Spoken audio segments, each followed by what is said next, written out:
Hello everyone, welcome to बोगड़ा education. आज की इस वीडियो में हम लोग 10th मैथमेटिक्स में चैप्टर 4 क्वाड्रेटिक इक्वेशंस में एक्सरसाइज 4.3 क्वेश्चन नंबर 3, 4 एंड 5 इन तीन क्वेश्चंस को हम लोग डिस्कस करेंगे। ये वीडियो नंबर 7 है। इससे पहले की वीडियोस में हम लोगों ने चैप्टर 4 के कंसेप्ट और एक्सरसाइज 4.1, 4.2 के सभी क्वेश्चंस को एक्सप्लेन किया। हम कोशिश कर रहे हैं कि आपको हर एक क्वेश्चन को काफ़ी डिटेल में समझाया जाए, काफ़ी आसान तरीके से समझाया जाए, जिससे आपको मैथ्स का जो डर है वो ख़त्म हो सके। तो इसलिए वीडियो थोड़ी सी लंबी हो सकती है, तो आप इसको एंड तक देखेंगे तो आपको सारे क्वेश्चन समझ में आ जाएंगे। इसके बाद भी अगर आपको किसी भी क्वेश्चन में डाउट है तो आप हमें कमेंट सेक्शन में बताइए, हम उसका सोल्यूशन भी आपको बताएंगे। तो स्टार्ट करते हैं क्वेश्चन नंबर 3। क्वेश्चन नंबर 3 में देखिए, इसके दो पार्ट हैं। Find the roots of the following equations. इन दोनों इक्वेशंस के हमको रूट फाइंड आउट करने हैं, तो हम दोनों ही पार्ट्स को अटेम्प्ट करेंगे। फर्स्ट पार्ट में देखिए, x minus 1/x equals to 3 with the condition x is not equal to 0। देखिए, इस तरह के क्वेश्चन में आपके पास इस तरह की कंडीशन आती है x is not equal to 0, क्योंकि अगर यहाँ पे x की वैल्यू 0 ही हम लोग पुट कर देंगे या इसका एक रूट बन जाएगा तो 1/0 that means not defined, infinite value हो जाएगी। तो आप इससे ज़्यादा परेशान ना हो, आपको क्वेश्चन सिर्फ यही अटैम्प्ट करना है। तो इसके लिए देखिए हम लोग क्या करते हैं, सबसे पहले हम कोशिश करते हैं कि इसके क्वाड्रेटिक इक्वेशन बना सके। तो यहाँ पे हम लोग x एलसीएम लेंगे। x को 1 से डिवाइड किया, x को x से मल्टीप्लाई किया, एक्स स्क्वायर माइनस x को x से डिवाइड किया, 1 को 1 से मल्टीप्लाई किया, 1 इक्वल्स टू 3। क्रॉस मल्टीप्लाई करेंगे, x square minus 1 equals to 3x। अब जो 3x है उसे हम लेफ्ट हैंड साइड में लाएंगे। So x square minus 3x minus 1 equals to 0। तो यहाँ पे देखिए हमारे पास मिडिल टर्म स्प्लिटिंग तो होगा नहीं, क्योंकि मल्टीप्लाई करने पे 1 आए और माइनस 1 आए और ऐड करने पे -3 आए, तो 1 के फैक्टर तो 1 और 1 ही बन सकते हैं। तो इस तरह के क्वेश्चन अगर मिडिल टर्म स्प्लिटिंग या कंप्लीटिंग द स्क्वायर से नहीं हो सकते, तो हम लोग क्या करते हैं, इसमें डायरेक्ट क्वाड्रेटिक फॉर्मूला अप्लाई करते हैं। तो यहाँ पे हम लोग लिखेंगे x equals to minus b plus minus under root b square minus 4ac upon 2a। Minus b का मतलब है -3 plus minus under root b square मतलब -3 का होल स्क्वायर माइनस 4, ए का मतलब यहाँ पे 1 है और सी का मतलब -1 है, अपॉन 2, ए का मतलब 1।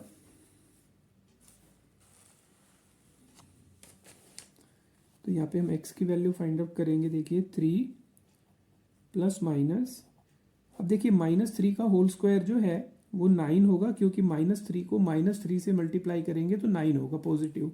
मोस्ट ऑफ द स्टूडेंट्स क्या करते हैं, यहाँ पे इसको -9 लिख देंगे। अब यहाँ पे -4 है और -1 है, मल्टीप्लाई करेंगे तो +4 अपॉन 2। तो यहाँ पे जो x की वैल्यू होगी 3, एक ये अंडर रूट 13 बना अपॉन 2। तो जो इसके रूट्स बनेंगे 3 plus under root 13 upon 2 and 3 minus under root 13 upon 2, ये हमारे पास x की वैल्यू होगी। अब इसका सेकंड पार्ट देखते हैं। इस क्वेश्चन में देखिए, यहाँ पे हम लोग एलसीएम लेंगे x plus 4 and x plus 7। अब देखिए एलसीएम जो x प्लस 4 x माइनस 7 है, सॉरी यहाँ पे क्वेश्चन में माइनस है, x माइनस 7, तो इसको x प्लस 4 से डिवाइड करेंगे तो x प्लस 4 कैंसिल आउट हो गया, x माइनस 7 को 1 से मल्टीप्लाई किया, x माइनस 7 माइनस। अब यहाँ पे हम लोग ब्रैकेट लगाएंगे, क्योंकि इस माइनस की वजह से जो भी वैल्यू होगी उसमें साइन चेंज होना है। एलसीएम को x माइनस 7 से डिवाइड किया, कैंसिल आउट हो गया, x प्लस 4 बचा, 1 से मल्टीप्लाई किया, x plus 4 is equal to 11 upon 30। अब हम यहाँ पे ब्रैकेट ओपन करेंगे, -x minus 4 upon x plus 4 and x minus 7, 11 upon 30। अब यहाँ पे देखिए x और -x कैंसिल आउट हुआ, -11 upon x plus 4 x minus 7 equals to 11/30। अब यहाँ पे देखिए हम लोग यहाँ पे 11 को 11 से कैंसिल आउट कर सकते हैं। ये आप किस तरह से कर पाएंगे, मान लीजिए आपके पास 3/x इक्वल्स टू 6/y है, तो आप इसको 3 1 जा 3, 3 2 जा 6 लिख सकते हैं। तो आपके पास आ जाएगा y is equal to 2x। अगर आप इसको मल्टीप्लाई नहीं करते, सॉरी कैंसिल आउट नहीं करते हैं, तो आप क्या लिखेंगे, 3y is equal to 6x। बाद में आप 3 से डिवाइड कर दीजिए दोनों इक्वेशन को, तो भी हमारे पास वही सेम आंसर होगा। तो इस क्वेश्चन को थोड़ा सा और भी आसान बनाने के लिए हम लोग 11 से कैंसिल आउट कर देंगे। अब क्रॉस मल्टीप्लाई करेंगे, x plus 4 x minus 7 is equal to -30। अब यहाँ पे x प्लस 4 और x माइनस 7 जो है इसे हम मल्टीप्लाई करेंगे। तो x को मल्टीप्लाई करना है x से, एक्स स्क्वायर, x को 7 से किया तो -7x, 4 को x से किया तो 4x माइनस 28, और जो -30 है उसे भी हम लेफ्ट हैंड साइड में ले आएंगे तो +30 is equal to 0। X square minus 7x plus 4x minus 3x plus 2 is equal to 0। अब देखिए ये हमारे पास एक क्वाड्रेटिक इक्वेशन है। इस क्वाड्रेटिक इक्वेशन में हम फैक्टर बनाएंगे, मल्टीप्लाई करके +2 ऐड करके -3, तो इसके फैक्टर 1 मल्टीप्लाई 2 बन जाएंगे, -1 and -2। So x square minus 2x minus x plus 2 is equal to 0। First, second और थर्ड, फोर्थ का हम लोगों ने पेयर बनाया, x कॉमन आ गया, x minus 2 -1 x minus 2 is equal to 0। और यहाँ पे देखिए, यहाँ पे हम लोगों ने -1 कॉमन लिया, क्योंकि कुछ भी कॉमन नहीं आता तो हम लोग 1 कॉमन ले सकते हैं, और यहाँ पे माइनस है इस वजह से हमने -1 कॉमन लिया।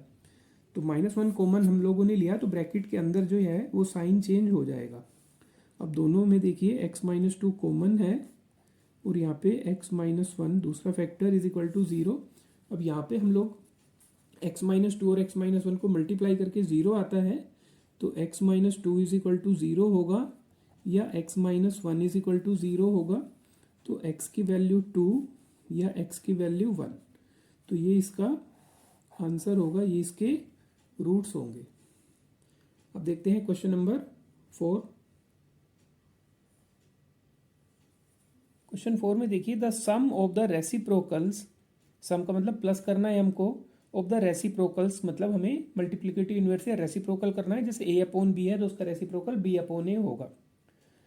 किसका रेसिप्रोकल करना है, of Rahman's ages in years, Rahman की जो एज हैं उनका रेसिप्रोकल करना है और उनको ऐड करना है। कौन सी एज है, 3 years ago and 5 years from now, आज से 3 साल पहले की उसकी एज, उसका रेसिप्रोकल, और 5 साल बाद उसकी जो एज होगी उस एज का रेसिप्रोकल को हम लोगों ने ऐड किया, इज 1/3। तो उनका जो सम आता है वो 1/3 आता है। Find their present age, present age हमें फाइंड आउट करनी है। यहाँ पे हम लोग लेट करेंगे, let present age of Rahman be x years. हम लोगों ने ये मान लिया कि उसकी प्रेजेंट एज जो है रहमान की x ईयर्स है, और यहाँ पे हमें जो एज चाहिए, एज 3 ईयर्स अगो। देखिए आज अगर उसकी एज x है तो 3 साल पहले उसकी एज में से आप 3 ईयर्स सब्ट्रैक्ट कर दीजिए, तो 3 साल पहले की एज होगी। जैसे मान लीजिए आज अगर किसी एक स्टूडेंट्स की एज 15 ईयर्स है, तो 3 साल पहले जो उसकी एज होगी उसके लिए हम उसमें से 3 सब्ट्रैक्ट कर देंगे तो 12 ईयर्स होगी। और इसी तरह से उसकी जो एज है आफ्टर 5 ईयर्स, 5 साल बाद जो उसकी एज होगी वो आज की एज में +5 करने पे होगी। अब क्वेश्चन के अकॉर्डिंग क्या है, देखिए सम करना है उनकी इन दोनों एज के रेसिप्रोकल को। तो x माइनस 3 का रेसिप्रोकल 1/x माइनस 3, और x प्लस 5 का 1/x प्लस 5। इनका जो रेसिप्रोकल होगा वो 1/3 होगा। अब इसे हम सिंप्लीफाई करके फाइंड आउट करेंगे x की value. x minus 3 x plus 5 जो है एलसीएम होगा, x माइनस 3 से x माइनस 3 कैंसिल आउट हो गया, x प्लस 5 उसको न्यूमरेटर से मल्टीप्लाई करेंगे, x+5 से x+5 कैंसिल आउट हो गया, x-3 को 1 से मल्टीप्लाई करेंगे, x-3 1/3। अब यहाँ पे देखिए x+x 2x, 5 - 3 + 2, और यहाँ पे भी हम इसे मल्टीप्लाई करेंगे तो x को x+5 से मल्टीप्लाई करेंगे तो x² + 5x, -3 को x+5 से करेंगे -3x - 15 = 1/3। अब यहाँ पे देखिए क्रॉस मल्टीप्लाई किया तो यहाँ पे तो 1 से ये पूरा मल्टीप्लाई होगा तो x² 5x - 3x 2x हो गया, -15 = 3 से मल्टीप्लाई किया 6x, और 3 से 2 को मल्टीप्लाई किया तो 6, तो x² + 2x - 6x - 15 - 6 = 0। तो ये हो गया x² 2x - 6x - 4x - 21 = 0।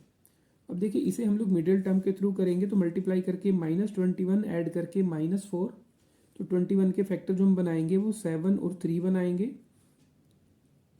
Multiply करके -1 आना चाहिए, इसका मतलब एक माइनस होगा एक प्लस होगा, और ऐड करके -4 आना चाहिए, इसका मतलब बड़ी वैल्यू माइनस होगी, छोटी वैल्यू जो होगी वो प्लस होगी। तो x² - 7x + 3x - 21 = 0, first, second and third, fourth. तो देखिए x कॉमन आ गया, x - 7 + 3x - 7 = 0, दोनों में x - 7 कॉमन है, x + 3 = 0। तो यहाँ से हम लोग अगर x की वैल्यू फाइंड आउट करेंगे तो 7 एंड -3। अब यहाँ पे देखिए, यहाँ पे हम लोगों ने जो x लेट किया हुआ है वो उसकी एज लेट की हुई है, तो एज जो है वो नेगेटिव नहीं हो सकती, age can not be negative, so x = -3 जो होगा वो हम नॉट वैलिड लिखेंगे, तो हमारे पास जो आंसर आया वो 7 years. So present age of Rahman is 7 years. आप चाहे तो ये आंसर भी चेक कर सकते हैं, 7 ईयर्स उसकी प्रेजेंट एज आई है, तो 3 साल पहले जो उसकी एज होगी वो 4 होगी, तो उसका रेसिप्रोकल किया 1/4। 5 साल बाद जो उसकी एज होगी 7 + 5 12 होगा, उसका रेसिप्रोकल किया, अब इसका आंसर है वो 1/3 आना चाहिए। 12 एलसीएम हो गया, 4 3 जा 3 1 जा 3, 12 1 जा 12 1, 4/12 दैट मीन्स 1/3, और 1/3 ही इनका आंसर आना चाहिए। तो ये रहमान्स एज 7 ईयर्स जो हम लोगों का आंसर है वो सही है। अब देखते हैं question number 5। In a class test the sum of Shefali's marks in math and English is 30। किसी भी टेस्ट में शेफाली के जो मैथ्स के मार्क्स हैं और इंग्लिश के मार्क्स हैं उन दोनों को हम लोगों ने प्लस किया तो वो 30 आता है। Had she got 2 marks more in maths, अगर मैथ्स में उसको 2 मार्क्स ज़्यादा मिले होते, and 3 marks less in English, और इंग्लिश में उसको 3 मार्क्स कम मिले होते, the product of their marks would have been 210। तो उस कंडीशन में उसके जो मार्क्स आए हैं उनको मल्टीप्लाई करने पे 210 होता। Find her marks in 2 subjects, दोनों सब्जेक्ट्स में हमें उनके मार्क्स फाइंड आउट करने हैं। देखिए इसमें जो कंडीशन है वो सबसे पहले क्या है कि उसके मैथ्स के मार्क्स और इंग्लिश के मार्क्स का जो सम है वो 30 है। तो मान लीजिए मैथ्स के उसके मार्क्स हम लोगों ने 10 लेट किए, तो इंग्लिश के मार्क्स के लिए हम क्या करेंगे, मैथ्स के मार्क्स को राइट हैंड साइड में ले जाएंगे, तो इंग्लिश के मार्क्स होंगे 30 - 10। अगर ये हम 12 लेट करते तो इसके 12 हो जाते, 30 - 12, तो दोनों के जो कंबाइंड मार्क्स हैं 30, उसमें से किसी एक सब्जेक्ट के मार्क्स को हम सब्ट्रैक्ट कर देंगे तो दूसरे सब्जेक्ट के मार्क्स आ जाएंगे। तो यहाँ पे हम लोग लेट करेंगे, let marks obtained in mathematics be x. हम लोगों ने ये मान लिया कि उसने एक्स मार्क्स मैथमेटिक्स में ऑब्टेन किए, मार्क्स ऑब्टेन्ड इन इंग्लिश। अब देखिए इंग्लिश के मार्क्स हम लोगों को बताने हैं, तो हम लिखेंगे 30 माइनस एक्स। उसके टोटल जो दोनों सब्जेक्ट में मार्क्स हैं 30, उसमें से अगर हम लोग मैथ के मार्क्स सब्ट्रैक्ट कर देंगे तो इंग्लिश के मार्क्स होंगे। अब कंडीशन देखिए, कंडीशन में क्या है कि अगर उसके 2 मार्क्स ज़्यादा होते मैथमेटिक्स में उसको x मार्क्स मिले हैं, अगर उसमें से 2 मार्क्स इंक्रीज कर दें हम x+2, और जो भी उसको इंग्लिश में मार्क्स मिले हैं उसमें से 3 सब्ट्रैक्ट कर दें, कम कर दें, उसको 30 माइनस एक्स मार्क्स इंग्लिश में मिले हैं उसमें से हम 3 सब्ट्रैक्ट कर दें, तो उस केस में इन दोनों का जो मल्टीप्लाई आता है, मल्टीप्लाई करके वो 210 आता है। तो हमें एक इक्वेशन बन गई कि x+2 और 30 माइनस 3 हो गया 27 माइनस एक्स इज 210। अब देखिए x को 27 से मल्टीप्लाई किया 27x, x को माइनस एक्स स्क्वायर, 2 को 27 से 54 minus 2x is equal to 210। अब देखिए minus x square plus 27x minus 2x plus 54 minus 210 is equal to 0। Minus x square plus 25x minus 156 is equal to 0। अब यहाँ पे हम पूरी इक्वेशन को -1 से मल्टीप्लाई कर देंगे, साइन चेंज कर देते हैं। So x square minus 25x plus 156 is equal to 0। अब यहाँ पे हम लोगों को फैक्टर बनाने हैं इसके, उसके लिए इसके लिए -13 और -12 दोनों को मल्टीप्लाई किया तो 156 पॉजिटिव में, और ऐड किया तो -25। So x square minus 13x minus 12x plus 156 is equal to 0। First और सेकंड, थर्ड और फोर्थ में कॉमन लिया तो x कॉमन लिया तो x माइनस 13 माइनस 12 कॉमन लिया, x minus 13 is equal to 0। x minus 13 and x minus 12 is equal to 0। तो हम लोग ये कह सकते हैं कि जो x की वैल्यू होगी 13 या 12। अब यहाँ पे देखिए जो भी उसके मार्क्स हैं 13 एंड 12, उसमें कोई भी नेगेटिव वगैरह कुछ भी नहीं है, तो हमें क्या करना होगा, दोनों को ही मानना होगा। तो ये हमने मैथ्स के मार्क्स माने हैं, तो अगर हम लिखते हैं मैथ्स में उसके अगर 13 मार्क्स हैं तो marks in English 30 minus 13 that mean 17, और अगर उसके मैथ्स में जो मार्क्स हैं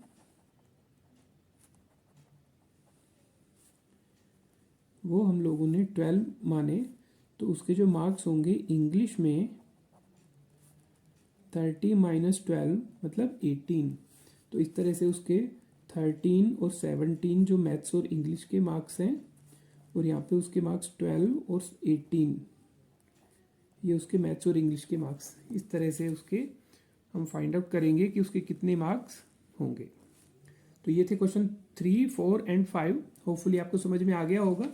हम कोशिश कर रहे हैं कि हर एक क्वेश्चन को पूरा डिटेल में काफ़ी आसान तरीके से आप लोगों को एक्सप्लेन करें।